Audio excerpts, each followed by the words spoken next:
주시면 하나님의 말씀 신약성경 누가복음 13장 31절부터 35절까지 말씀입니다.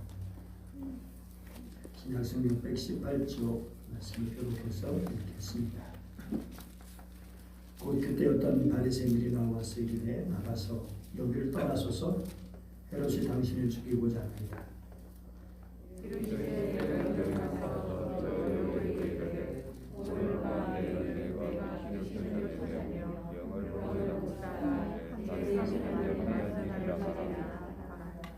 그러나 오늘과 내일과 모레는 내가 갈 길을 가야 하리니 선자가 예루살렘 밖에서는 죽는 법이 없느니라.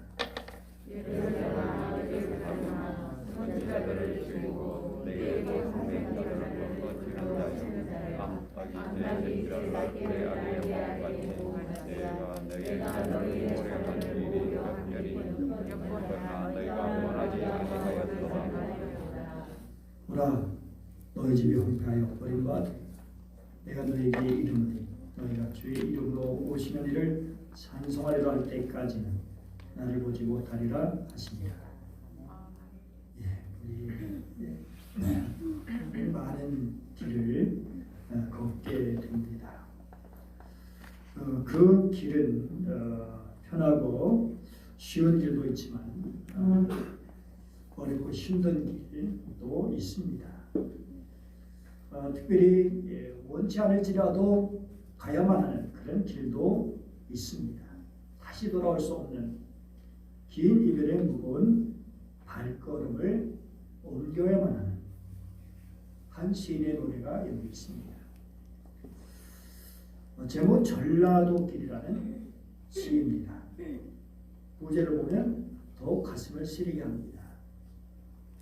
바로 소록도 가는 길이기 때문입니다. 작은 사슴 같다는 소록도 전남 고흥군 도양읍에 속해 있는 성으로 한센병 환자들이 수용되어 있는 것입니다. 제가 작년 고흥에 갔을 때 가보고 싶었는데 코로나 때문에 이제 들어가지 못한다고 해서 아쉽게도 갈 수가 없었습니다. 우리 이장용 성도 고향은 소록도를 또 지나서 거금도라고 하는 곳에 금산이라는 곳에 있는데 그것도 또 가보지 못했습니다. 어쨌든 이 시인은 독특한 체험을 바탕으로 온전한 인간이 되기를 바라는 간절한 염원을 담아서 노래하고 있습니다. 시는 이렇게 시작합니다. 가도 붉은 황토길 숨막히는 도입뿐이더라. 낯선 친구 만나면 우리들 문둥이끼리 반갑다. 천안 삼거리를 지나고 수세미 같은 해는 서산에 나오는데 가도 붉은 황토길 숨막히는 돌 속으로 쩔름거리며 가는 길 신을 벗으면 버드나무 밑에서 찌까다미를 벗으면 발가락이 또 한 개 없다. 앞으로 남은 두 개의 발가락이 잘릴 때까지 가도 천리 먼 전라도길. 이 시는 6.25 한국전쟁이 일어나기 1년 전인 1949년에 발표된 시입니다. 시인은 자기 자신이 한센스 환자, 속칭 문둥비가 되어서 원하는 소록도를 향해 가면서 모든 희망이 사라지고 죽음의 길을 가는 듯한 모습을 노래하고 있습니다. 비록 그가 가는 길을 막막하고 서럽고 발가락이 떨어지는 고통이 있었지만 그래도 갈 수밖에 없는 그곳 소록도입니다. 그래서 그는 비록 험하고 먼 곳이었지만 그 길을 향해 나아가고 있습니다. 이러한 시인의 모습은 오늘 말씀에 나오는 예수님의 모습을 떠올리게 됩니다. 왜냐하면 오늘 말씀은 하나님의 뜻에 따라서 죽음의 길이 어느 곳인지 알고 계신 주님에 관한 말씀을 기록하고 있기 때문입니다. 비록 죽음의 길이 예비되어 있지만 우리 주님은 하나님께서 허락하신 사명의 길을 저버릴 수가 없었습니다.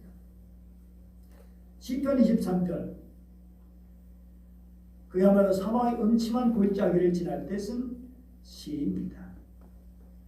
그러던 그중 다윗은 이렇게 노래했죠. 내 머리에 기름을 내 머리에 부으셨으니 내 잔이 넘치나이다. 이 고백을 보면서 여러 가지 많은 의미를 생각할 수 있지만 특별히 사명을 느낀 것이 아닐까라는 생각을 갖기도 됩니다. 그래서 다윗이 나는 사명을 가진 자다. 하나님의 기름 부어주시고 나를 특별히 어떤 목적을 위해서 사용하실 것이다. 극심한 시련, 고난 속에서 다윗은 하나님께서 주시는 희망과 위로 그리고 사명을 누린 것입니다. 이런 이야기가 있습니다. 사명이 있는 자는 결코 절망하지 않는다. 사명 있는 자는 사명 있는 자는 절대로 낙심하지 않는다. 죽음의 순간에도 희망을 갖는 것이 사명이다. 그러니까 다윗은 지금 아무리 암울한 그런 상황에 처해 있을지라도 나는 절대로 죽지 않는다. 해바람을 두려워하지 않는다. 해 같은 것은 나에게 오지 않을 것이다. 왜? 하나님께서 나를 사랑하시고 나에게 사명을 주셨기 때문이다. 라고 말하고 있는 것이라. 여러분, 사명이란 무엇일까요? 통치자의 말이나 그 뜻을 받아 맡겨진 임무를 의미하는 것입니다. 이와 관련해서 사명자는 통치자로부터 임무를 위임받은 사람이죠. 그래서 사명자의 정체성을 나타낼 뿐 아니라 그 사람이 감당해야 할 목표이자 목적이라고 할 수 있는 겁니다.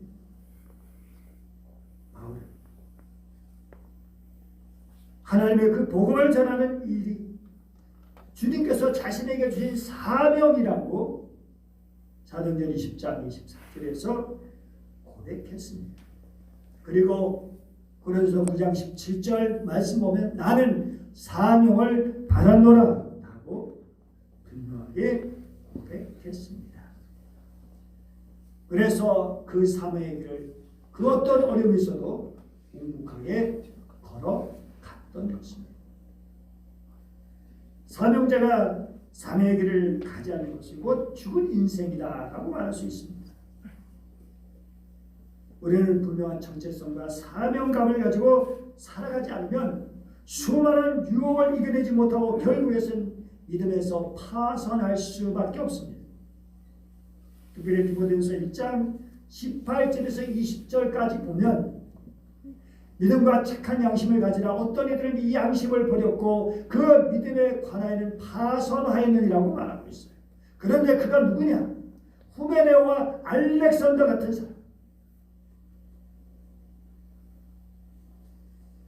이런 사람이 바로 믿음에서 파손된 그런 사람입니다. 그래서 그들을 사탄에게 넘겨 자신은 하나님이 욕되게 하지 못했다고 그렇게 말하고 있습니다. 후메네와 알렉산더 처음에는 잘 믿은 사람이었을 텐데 믿음에 파손했다는 것이죠. 뿐만 아니라 또 디모데 후서 4장 10절 보면 대만은 이 세상을 사랑하여 나를 버리고 데살로니로 갔다고 말했습니다. 세상을 사랑했기 때문에 주님을 사랑한 것이 아니라 말씀을 사랑한 것이 아니라 그래서 사도 바울을 배반하고 더 나아가서 주님을 배반하고 이들은 주신 사명을 끝까지 지키지 못하고 믿음을 배반한 사람들이죠. 믿음을 배반한 사람들, 주님께서 우리에게 주신 사명을 잊어버리고 결국에는 살아있을 때 죽은 인생을 살게 되는 것입니다. 이렇게 사명을 깨닫지 못하고 살아간 사람은 자신의 영혼에 죽을 뿐 아니라 어느 누구에도 선한 영향력을 미칠 수 없는, 그래서 시대적인 사명을 감당하지 못하는, 무엇보다도 하나님께서 원하시는 그 일을 가지 못하게 되는 것이죠. 그래서 우리는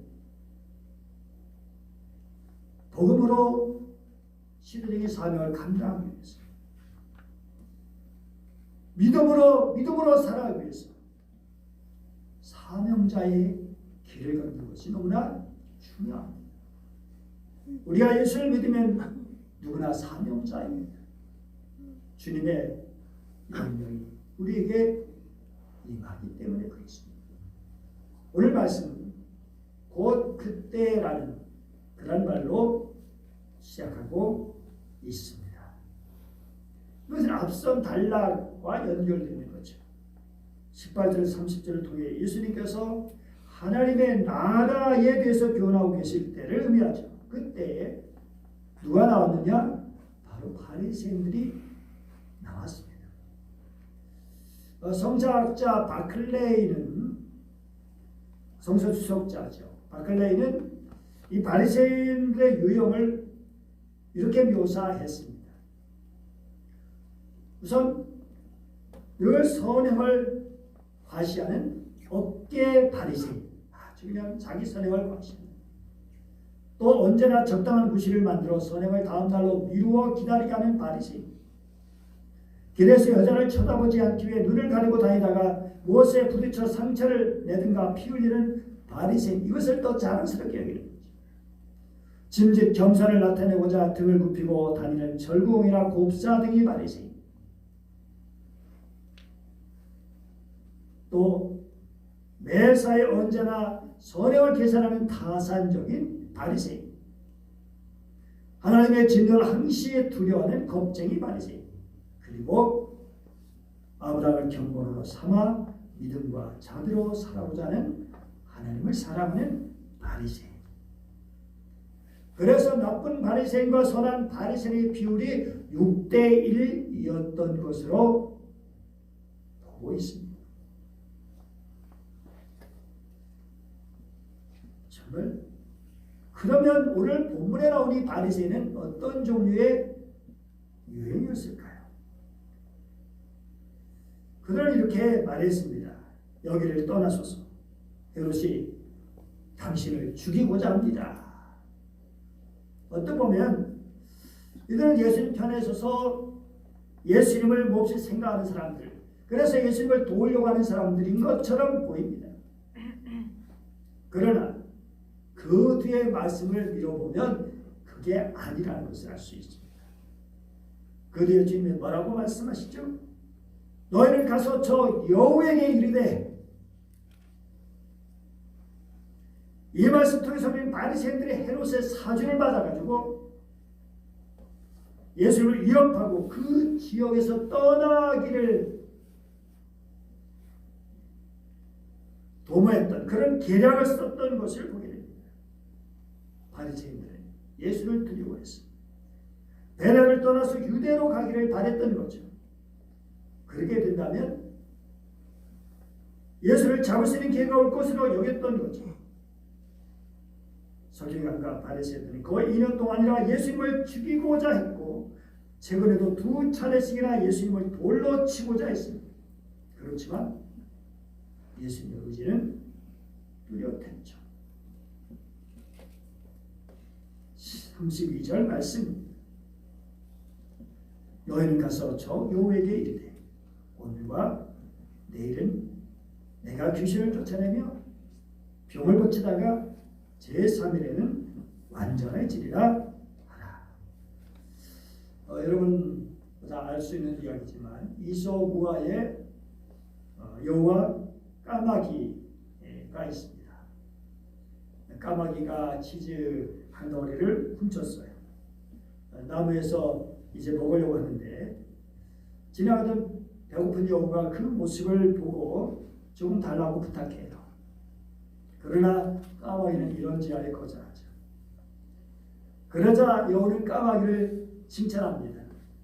용감하고 지혜롭고 검고 빛나는 깃털을 가졌네. 그런데 아쉬운 게 있는데 다른 새들처럼 아름다운 소리를 낼 수 없는 게 참 아쉬워. 그러자 이 까마귀가 자기도 노래할 수 있다는 것을 보여주려고 입을 쫙 벌리자 치즈는 어떻게 바닥으로 떨어지고 여우가 그를 냉큼 낚아채고 말았죠. 그리고 말하길 이게 바로 허영의 대가야.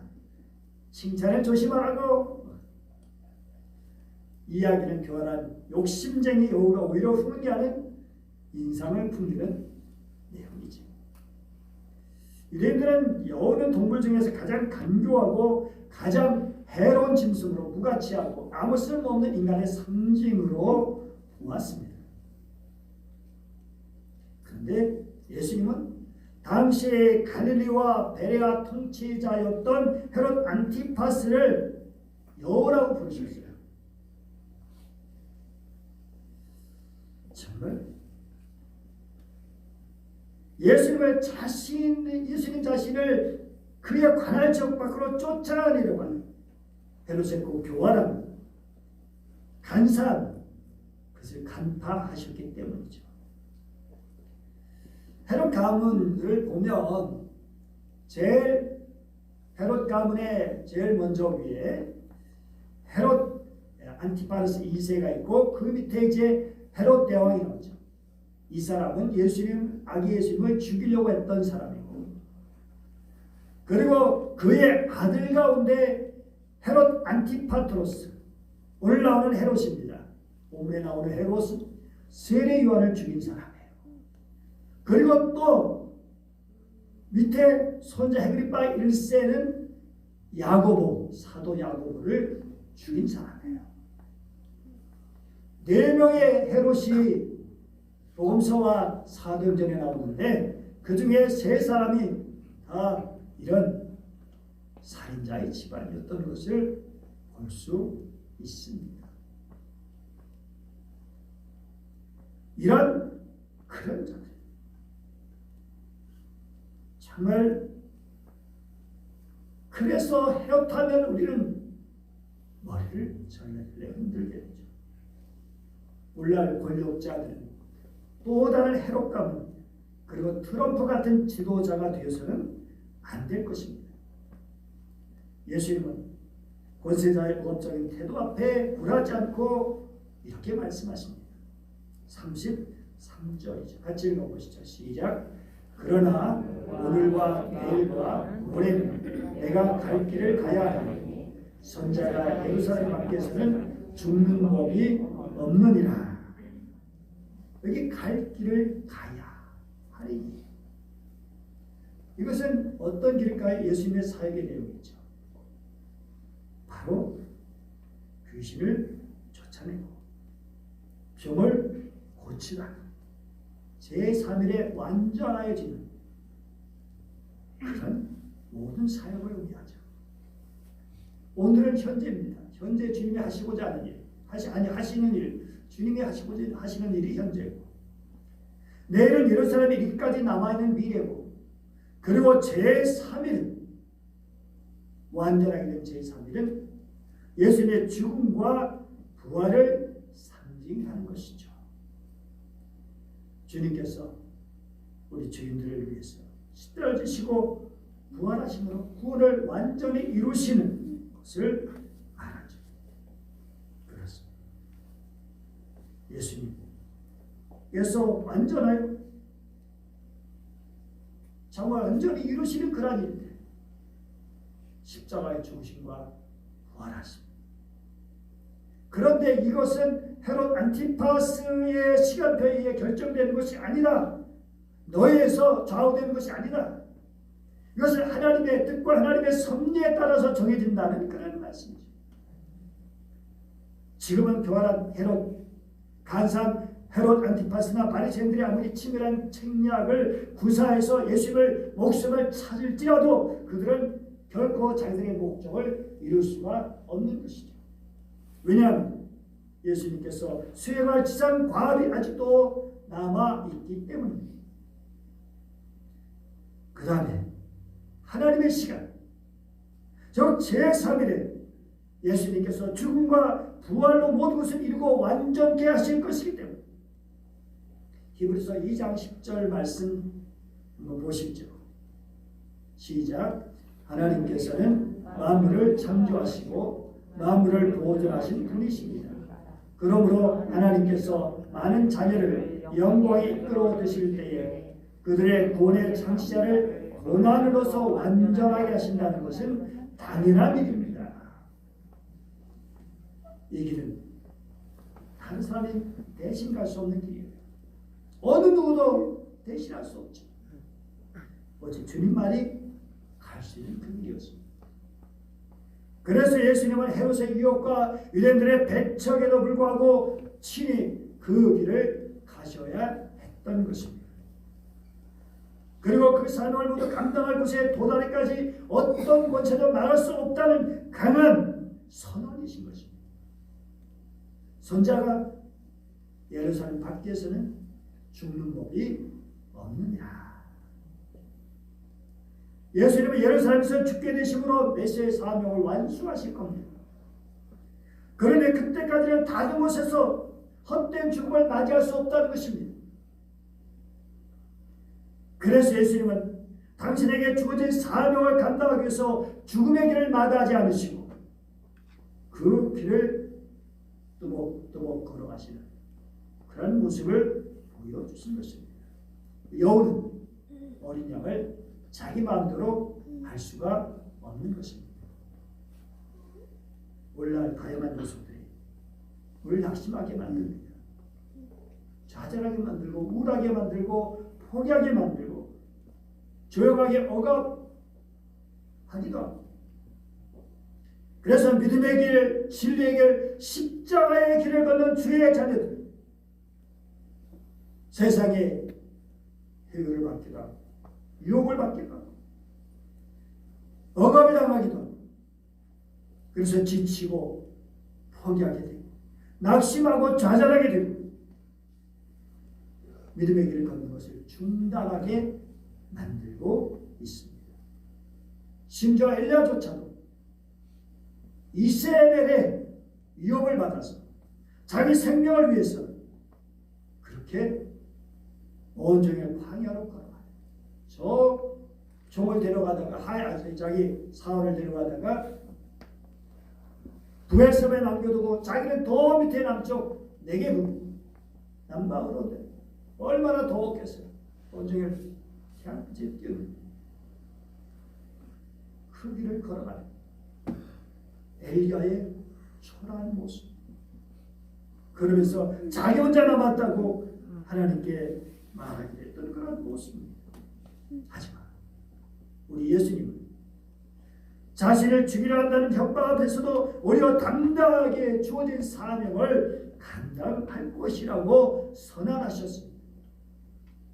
그리고 병들고 지치고 약한 인생들을 돌보시고 고치시고 회복시켜 주시는데 더 나아가서 우리를 구원을 위한 십자가의 길을 걸으시는 것을 결코 포기하지 않으셨습니다. 원수 마귀와 세상 권력과 결코 타협하지 않으셨습니다. 우리 지난번 시험, 광야의 시험을 통해서도 우리는 분명히 볼 수 있었습니다. 끝까지 그 길을 걸으셨습니다. 우리의 구원을 완성하셨습니다. 우리 향한 주님의 사랑, 그 사명감이 그 모든 것을 이기게 하신 겁니다. 그러므로 우리는 사순절을 맞아요. 그 주님의 십자가 사랑 은총을 묵상하면서 감사해야 할 것입니다. 그리고 헤롯의 위협 앞에 굴복하지 않으시고 담대하게 사명자의 길을 걸어가신 누구를? 예수님을 바라봐야 할 것입니다. 같이 읽어보죠. 시작. 믿음의 주요 또 온전하게 하시니 예수를 바라보자. 이어서 예수님은 34절과 같이 말씀하셨습니다. 같이 읽어보시죠. 34절 시작. 선자들 죽이고 내게 파손된 돌로 치는 자여, 안타게 제 새끼를 날간의 몸같이 내가 너희의 자녀를 놓으려 한 일이 몇 번이냐. 그러나 너희가 원하지 아니하였다. 정말 기가 막힌 일이죠. 예수님은 이스라엘 구원을 위해서 오셨지만, 물론 또 모든 일을 위해 구원을 위해서 오셨죠. 이를 거부한 예루살렘, 안타게 평안을 모르시. 정말 왜 뭡니까? 저 위에 수리가, 솔개가, 독수리가 위협하고 있는데, 그래서 새끼들을 불러 모아서 자기 품에 날개 아래 모아서 안전하게 지켜주는, 그걸 알지 못하고 그렇게 지멋대로 돌아다니는 염려 없이 잡혀먹히게 되는 거죠. 그런 이스라엘 모습들, 그런 바보 같은 이스라엘 백성, 그들을 보시면서 주님이 어떻게 하셨습니까? 주님은 예루살렘을 내려가고 치면서 우셨습니다. 예루살렘, 정말 주님의 마음, 통곡하시는 그런 마음.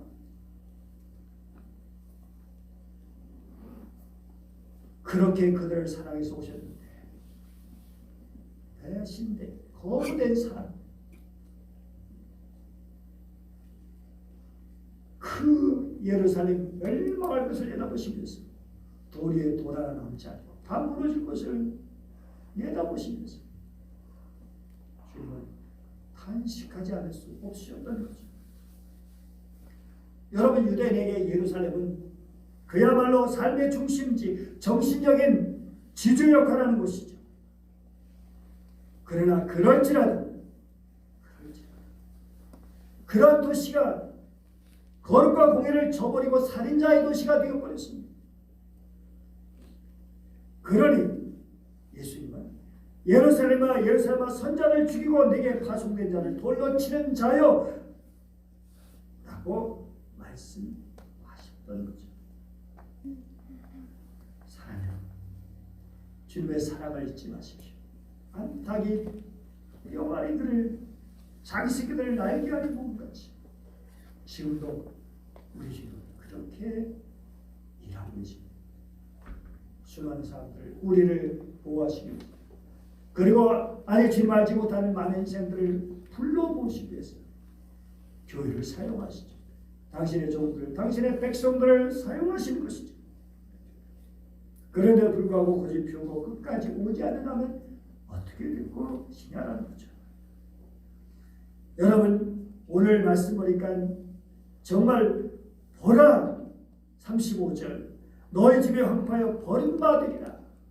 내가 너에게 이르노니 너희가 주의 이름으로 오신 이를 찬송하려 할 때까지는 나를 보지 못하리라. 여러분, 주의 이름으로 오시는 이를 찬송하리로다. 이 찬송은 1차적으로 보면 예수님이 예루살렘 성에 입성하실 때 사람들이 호산나 다윗의 자손이여 찬송하리로다,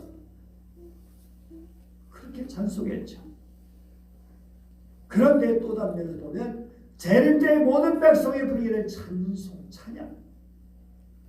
이스라엘 백성들이 이제 종말의 때 주님을 다시 찬송할 때까지 주님을 보지 못하게 될 것이라는 거죠. 그 이유는 이스라엘 백성들 목수의 아들을 보았을 뿐 메시아로 보지 못했기 때문인 것이죠. 자기들의 주인으로, 자기들의 정말 구원자로서 보지 못했기 때문에, 그래서 거절된 사람, 거부된 사람, 무시된 애면된 사람은 결국 심판일 수밖에 없습니다.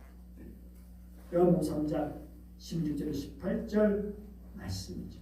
다 같이 시작. 하나님이 세상을 이처럼 사랑하사 독생자를 주셨으니 이는 그를 믿는 자마다 멸망하지 않고 영생을 얻게 하려 하심이라. 하나님이 그 아들을 세상에 보내신 것은 세상을 심판을 하심이 아니요 그로 말미암아 세상이 구원을 받게 하려 하심이라. 앞에 하나님께서 이렇게 얘기했죠. 그를 믿는 자는 심판을 받지 아니하는 것이요 믿지 아니하는 자는 하나님의 독생자의 이름을 믿지 아니하고 벌써 심판을 받은 것입니다.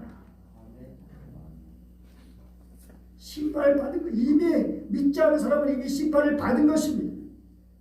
여러분, 복음은 생명입니다. 복음의 길은 생명의 길입니다. 복된 길입니다. 그러므로 주님의 사랑을 외면하지 마십시오. 복음을 무시하거나 거절하지 마십시오. 나의 자존심을 버리고 나의 마음의 문을 활짝 열고 주님을 영접하십시오. 주님의 그 크신 사랑을 감사함으로 받아들이십시오. 그리고 그 사랑으로 그 사랑의 힘, 능력으로 살아가십시오. 사랑하는 성도 여러분, 오늘 우리가 살아가는 현실은 우리가 의식하지 못하는 사이에 우리가 억압하고 사명자의 길을 가지 못하도록 가로막는 요소들이 너무나 많다는 것입니다. 여러분, 조용하게 때로는 합리화하면서 세상의 가치를 따르려고 속삭입니다. 너만 왜 유별나게, 너만 왜 특별하게, 내가 뭘 그렇게 잘났다고. 아닙니다. 잘나서가 아닙니다. 특별해서가 아닙니다. 주님이 우리에게 보여주신 길이기 때문에 생명의 길이고 구원의 길이고 복된 길이기 때문입니다. 끝까지 지금 우리가 가는 길이 어떤 길인지, 얼마나 귀한 길인지, 얼마나 정말 생명의 길인지, 얼마나 복의 길인지 여러분 분명히 기억하십시오. 그래서 좀 힘들어도 어려워도 끝까지 걸어가십시오. 믿음으로 나아가십시오. 기도하겠습니다. 은혜로우신 하나님 아버지, 감사드립니다. 오늘도 우리를 사랑해 주시고 말씀을 주시니 감사합니다. 세상 살아가면서 우리를 유혹하는 것들, 우리를 넘어지게 하고 제멋대로 살아가게 하는 것들이 너무 많습니다. 우리 내 속에 욕심과 죄악이 있습니다. 주여 긍휼히 여주시고 용서해 주시고 다시금 정신 차리고 주님을 바라보게 하시고 주님 우리에게 주신 길을 걸어가게 하여 주시옵소서. 자기를 부인하고 자기 십자를 지고 나를 따르라. 그럴 때 주님이 또 함께 하셔서 도우시고 이끌어 주시고 인도하시고 내 머리에 기름을 부으시니 내 잔이 넘치나이다. 주님이 우리의 사명의 기름을 부으시고 주님 하늘 같은 확신을 가지고 주님 같은 그 단단함을 가지고 끝까지 이 길을 걸어가는 주의 백성들 되게 하여 주옵소서. 간절히 원하며 귀하신 주 예수님의 이름으로 기도드립니다.